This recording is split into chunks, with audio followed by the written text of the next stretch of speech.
le 27 la nelaw Sëñ Tuubaa Mbàkke le 27 la nelaw diggante 10 heures ak 11 heures yàlla daal di xëcc jant bi téye ko mu mel ni lëndëmu borset kenn mënut a génn tar su amul wata dawul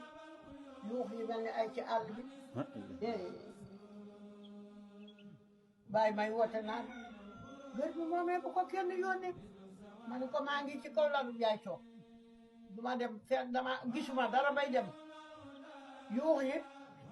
ndax la na maay ndax la na maay jant bi diggante 10 heures ak 11 heures